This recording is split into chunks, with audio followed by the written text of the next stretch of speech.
So what is the importance of self-discovery? The importance of self-discovery, I think it really gives purpose and meaning to life. I think that's a question that a lot of people ask, like, what's the purpose of life? And I find that many people will have different answers and responses. But for me, it is to authentically be who you are, to grow and develop into who you are, to make an impact in the world around you.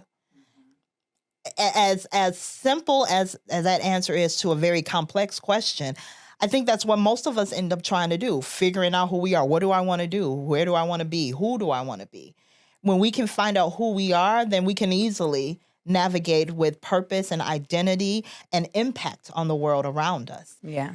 And I think that is the importance of self-discovery. Otherwise, we have clones, we have robots, we have an homogenous group of the same type of people just walking around doing things. We don't have color, we don't have life, we don't have music, we don't have diversity, we don't have anything. And so the importance of self-discovery gives us an opportunity to figure out, this is my place in the world, and this is how I leave my impact in the world around me. Absolutely. I completely, I'm right there tracking with you, because it's to know yourself. Are you a sports enthusiast? To a degree, yes, I am. Okay.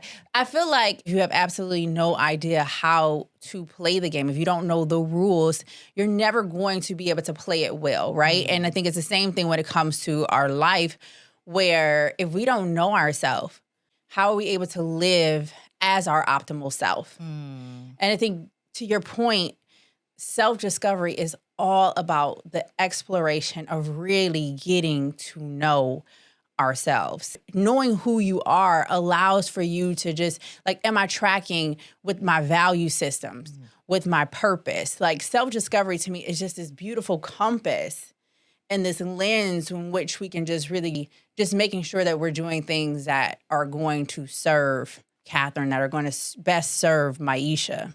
Absolutely. And staying with the sports motif, I see myself in the role of the coach. Now, in other people's lives, I'm not getting on, let's take football. I'm not getting on nobody's field to take no tackle for nobody.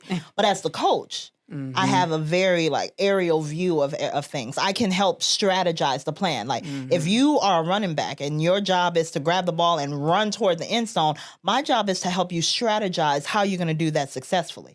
We've seen many players, whether it's football, basketball, soccer, whatever the case may be, that can play really well, but can't play the game. Okay. Like, it's like, just give me the ball, I'll run it. And I'm like, it's more than that. It's more than that. And making sure that you have the right coach, making sure that you're on the right team, making sure that you're understanding what the ultimate goal is. Because if I'm on a team, I can't be out here for myself. And even when we talk about self-discovery, who's around you? Who's a part of your team? Who's your coach? Who are the people that you're willing to play with? Here she go with her notes. Hold on. Who are the people that are on your team? Who are your team? Who's supporting you? What it look like, J. Crew? Who it look like? Indeed. And as we see it in the sports. There are people that, this is not the right fit for me. This is not the right team. This is not the right coach. We're not gelling together. I'm not playing at my optimal. And so I need to move around. As much as I may have a commitment, and we see it all the time, they'll commit to one team. That year will go on, and we need to have discussions. We need to have negotiations. Where am I going to go next? Because this isn't serving me. I think sometimes our problem is we commit to a team and we're with that team for life. We are solely committed to that team because we got history there. But what does it mean to leave that team? To find a team that's going to best serve us. And, it's not everything fits with this particular motif. I mean, because we aren't actually the players, we're observers. But if we're staying with the same sort of theme, if I'm solely committed to a toxic relationship and I can't leave that toxic relationship, then that's all that I know. That's what I accept. That's what I receive. That's the scope of my hope for my life in the future. And we're fearful of stepping out of the norm because we don't know anything else. Yeah. If we're so used to the storm, we don't know how to live in the calm.